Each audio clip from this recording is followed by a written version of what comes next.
It's now time for our keynote, and we're very privileged to have Mike Darcey as our keynote speaker. So Mike has an extensive background in the strategic and commercial side of television, publishing and telecoms. Mike's the Managing Director of Tide End Consulting, the Chair of British Gymnastics, a Board Director for Sky New Zealand, and is former CEO of News UK, encompassing The Times, Sunday Times and The Sun. Prior to this, Mike spent 15 years at Sky, initially as Director of Strategy and then as Chief Operating Officer. And during this time, Mike was involved in all the main strategic decisions and commercial deals, especially with content suppliers and distribution partners. So he'll be taking us from the boardroom to the broadcast, exploring the big business decisions that are reshaping European sports production. Mike, over to you.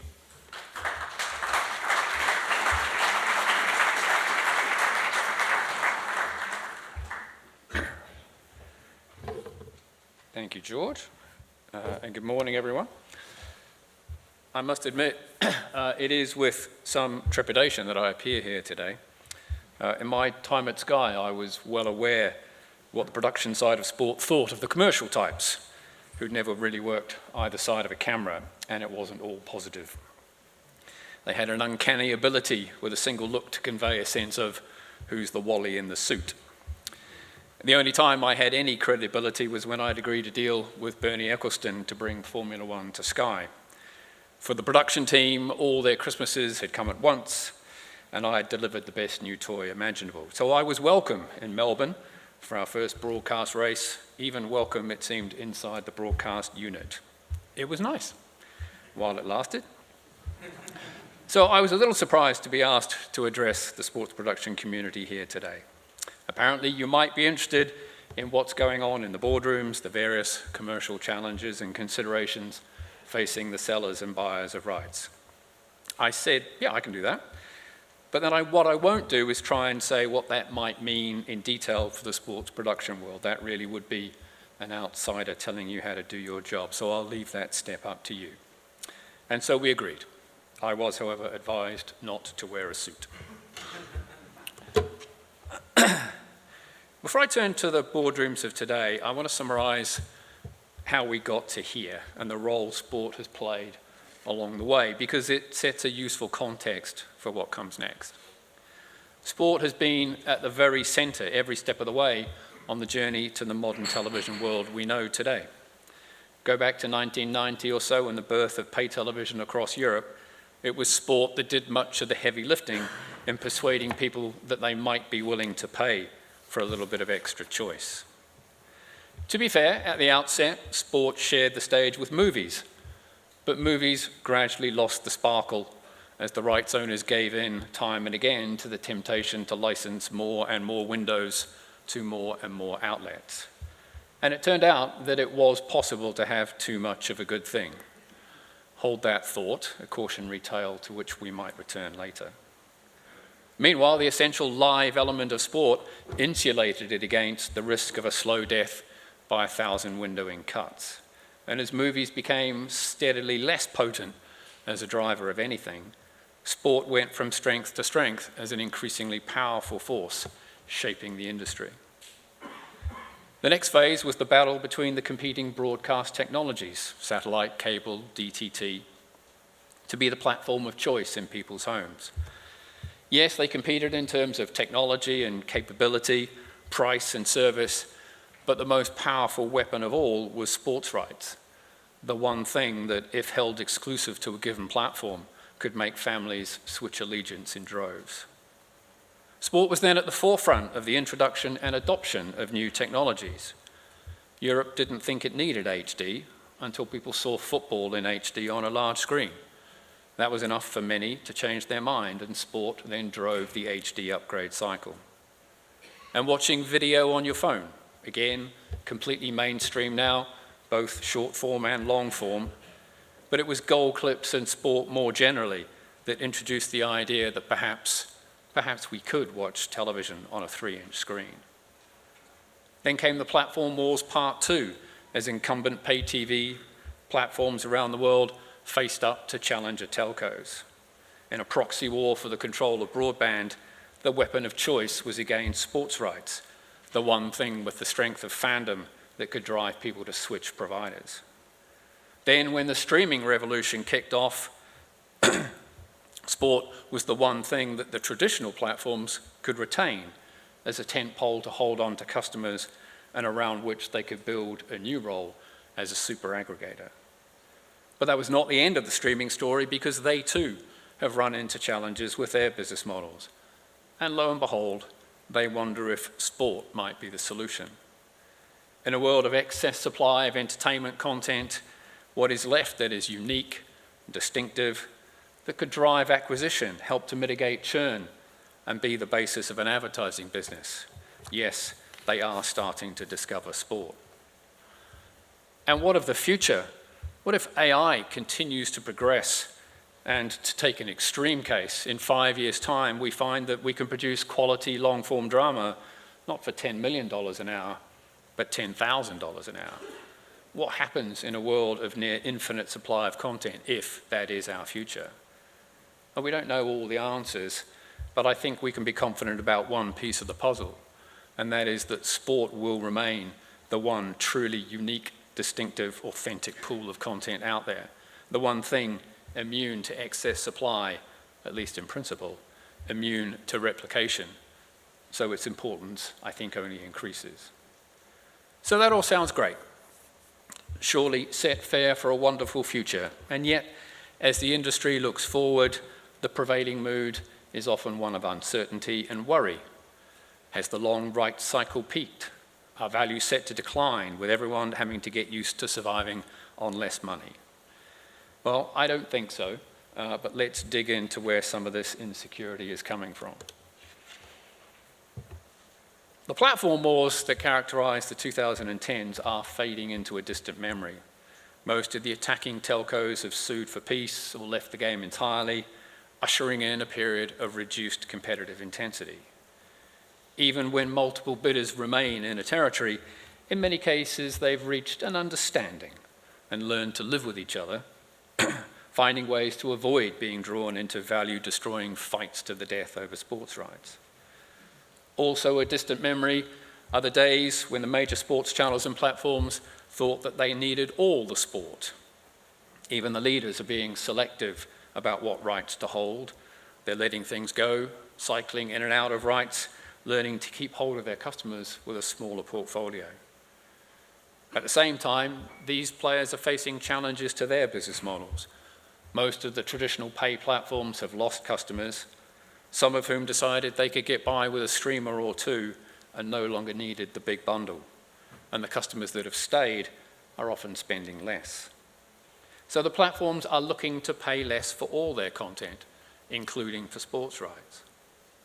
As for the free-to-air broadcasters, the other traditional outlet for sports rights and who might be there to pick up the scraps discarded by the pay sector, they are grappling with their own economic challenges. Reduced viewing has led to reduced ad revenue, exacerbated by advertisers enjoying a growing array of attractive alternative ways to deploy their budgets. The free broadcasters know they hold the ultimate trump card because they offer the reach and visibility that pay does not. But they are flexing that power and picking up rights for low prices, sometimes no fee at all.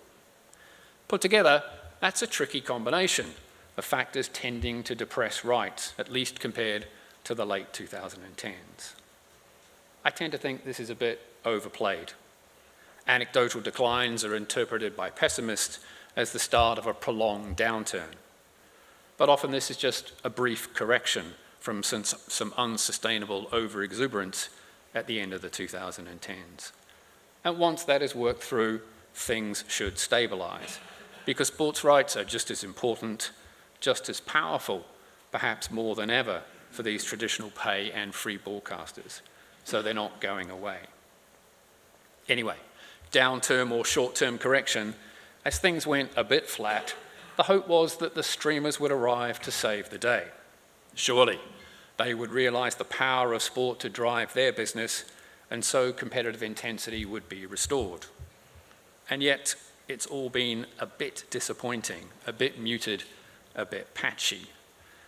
The early streaming wars cooled before they ever spread to sport, and the streamers have learned to be disciplined in their content spend generally, certainly not inclined to get drawn into feverish sports rights auctions.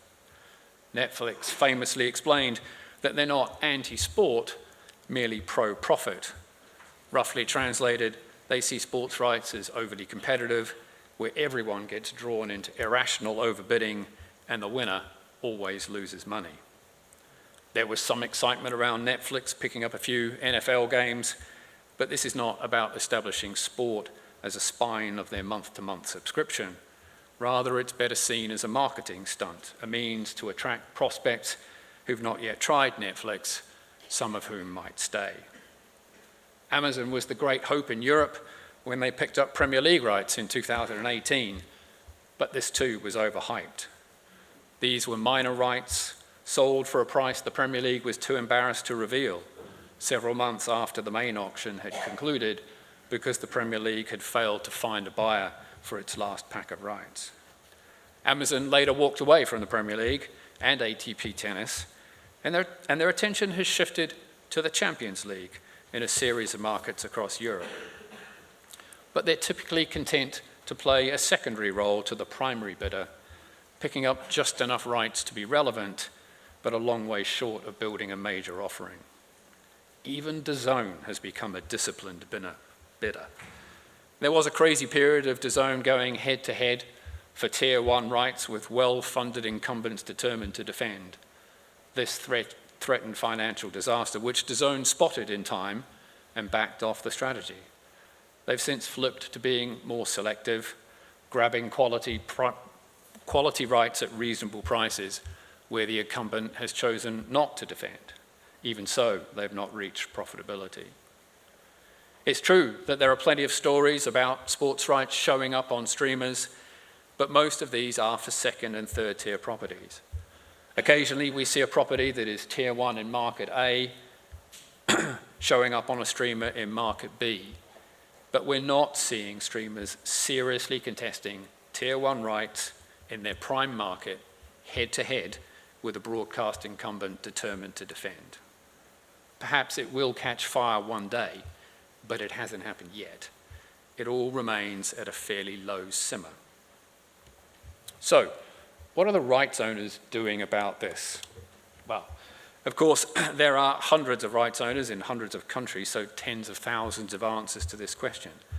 I won't try and describe them all. But there are some useful themes, I think, that underpin what's going on. In advance, I'll say that for many of the things I'll talk about, you might reasonably think that this sounds like pretty basic stuff. Surely they should have been doing all of this all along.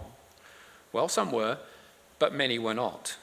Because when times are good and 30% deal-on-deal revenue increases just keep landing in your lap, the pressure's not really there to be making difficult choices, to work hard to eke out new lines of business. You're just so busy counting all your money. But times change, and the incentive to focus on these other growth strategies is now more intense. So what do you do in any industry if you're worried about revenue weakness when the pressure from your shareholders, think clubs or athletes in this case, is for revenue growth? Well, think about three major headings: sell more stuff, seek out new customer segments, go international. For many rights owners, they only ever sold a game or two a week for television, with other matches going on broadcast. Game a week seemed enough, and production costs were high, and linear broadcast channels didn't have room for more, especially simultaneous live matches.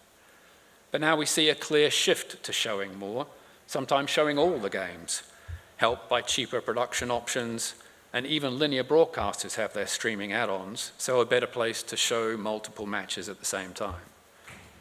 Then, when you've sold all you have, the next logical step is to create more stuff to sell. Expanded leagues, new competitions, new formats, develop the women's side of the game. We see these sorts of efforts across the board, but think about the Champions League, say, with more teams involved, a new format, more games played over more weeks, and so more live matches for sale. And think about cricket. I was warned not to be too Anglo-centric in my examples, but the Dutch play cricket too, and they're pretty good. Cricket has continued to innovate with new formats and has seen the proliferation of T20 leagues around the world and the 100 in England and so on. The topic of women's sport could fill the whole day, but it's enough here to say that some sports have finally been compelled by necessity to follow the likes of tennis and golf, where the women's game is a long-standing, successful part of the framework. 3 further observations on this sell more stuff theme. First, this is an arms race, and each sporting body is compelled to act or face going backwards. Everyone else is working to sell more, so if you don't, you're losing share. Share of voice, share of attention for broadcasters and viewers, share of space in the annual sporting calendar. Second, even if sports do act, they don't always feel like they're making progress. When the Premier League increases from 200 games per season to 270 in the UK, they don't see a 35% increase in revenue. The relationship isn't linear, and the price per game declines, which is always uncomfortable. But even if 35% more volume drives a 5% revenue uplift, the attitude seems to be that, well, it's better than nothing. More generally, as the industry pumps out more stuff in aggregate, the value of individual elements is diluted. It's the basic economics of supply and demand. And it's not just the incumbents, because others see opportunity and are adding to the more stuff vibe. More sports you never knew existed, more federations setting up in competition, breakaway leagues. So that's even more supply, even more dilution. Third, remember earlier that I said that sports broadcasters had gradually learned that they didn't need it all and are being more selective. Well, how does that fit with yet more stuff being pumped out? It's resolved by more packages of rights being sold to more outlets, and long gone are the days when a rights owner would sign up with a single exclusive partner. The NFL perhaps paved the way on this one with 7 domestic licensees of live games. Most don't feel the need to go that far, but many find they need 2 or 3 partners now to absorb all of their expanded output. The risk that this leads to a poor and confusing viewer experience appears to be of secondary concern. Looking longer term, the next priority is to expand the fan base, to find new segments. Most sports worry that their fan base is narrowing and aging in need of a refresh.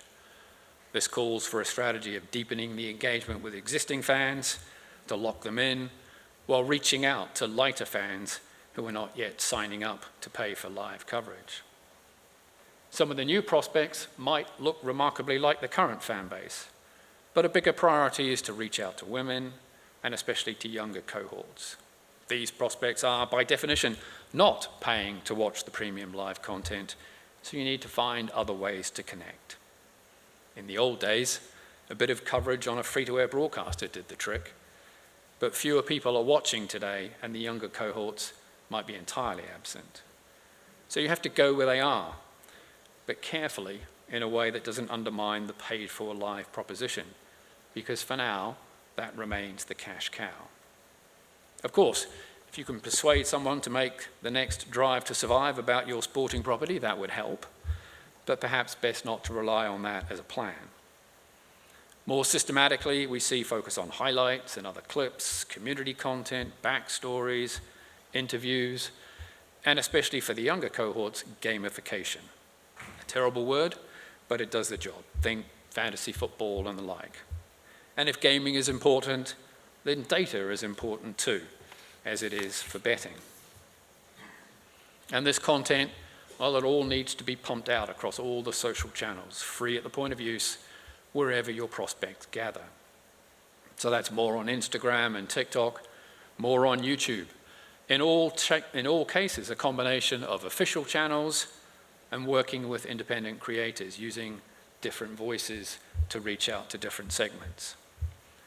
There might be a bit of revenue in all this activity, but not a lot, and likely to be swamped by the cost, leading to margin dilution. But in the pursuit of expanding the fan base, it's seen as a price worth paying. So there's a lot of activity, and it's intense because the pressure is on. I said earlier that expansion of output and pushing more stuff out to sell was an arms race. Well, this is the same. Because if you're not doing this at scale, then you're losing.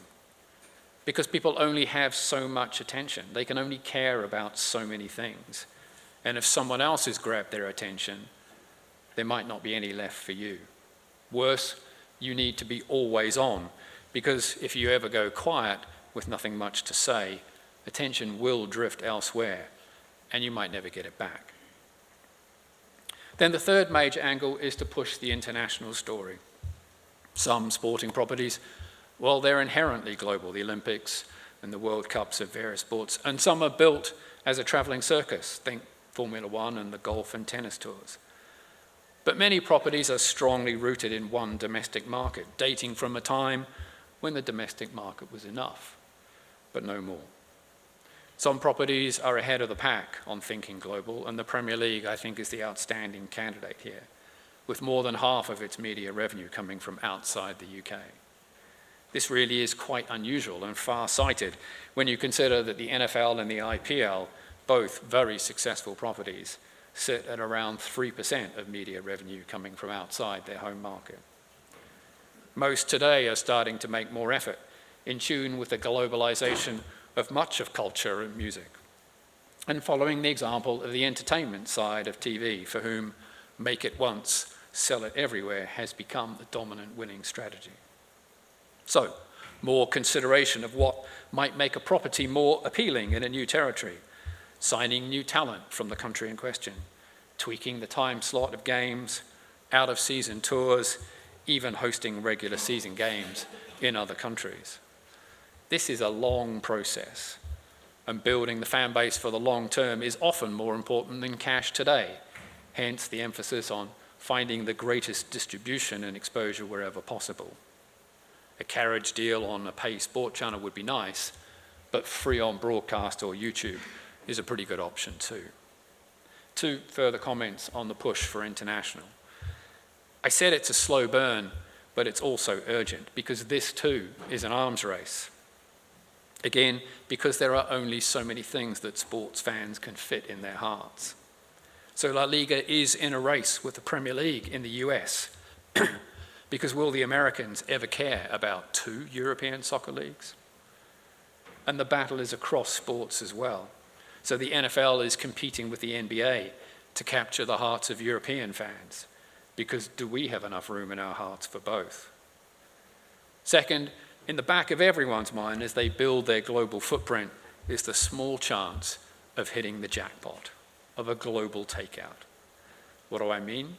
Well, hope springs eternal that the streamers will one day be forced to make greater moves for major sports rights.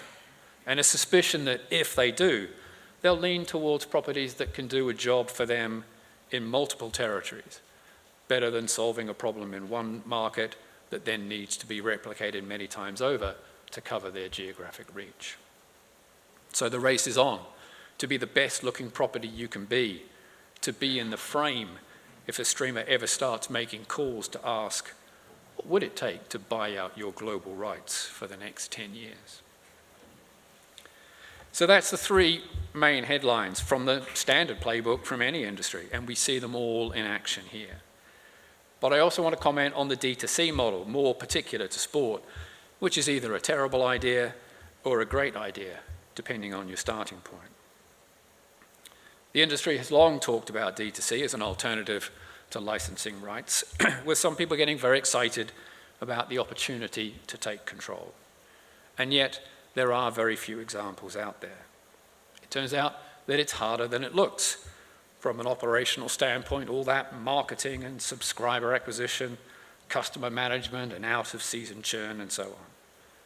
Then there's the reality that a standalone sports proposition has abandoned all the well-established benefits of bundling with other sports and indeed with other content. And the reality hits that revenue back to the sport is no longer fixed or guaranteed and might suffer a severe dip for several years before building again, if it ever does. And yet some large properties have burned bridges with all potential licensing partners and are left with self-provision through direct consumer as their only option. Yes, of course, I'm talking about French Ligue 1 football. They're talking a good game, but I am a pessimist, because for a large property, this is a last resort when all else has failed. Everyone is watching, and I believe Ligue 1 is engaged in an exercise in demonstrating to the sports world that broadcast fees really do have to fall a very long way before D2C emerges as the best option. At the other end of the spectrum, however, are the smaller sports properties who always struggle to secure licensing revenue or even the simple exposure that a broadcast deal can bring. In this world, the potential for self-provision of coverage to the community is a godsend. Among my roles, I'm the chair of British Gymnastics, and while our events sometimes catch the eye of the BBC, and we're extremely grateful, they don't always. So we're delighted that modern streaming technology offers self-help alternatives to connect with our fan base, and there are many others like us who don't always feature in the headlines. Turning back to the mainstream then, where licensing deals remain the central story, what can we say in summary? At the aggregate level, I think all is fine.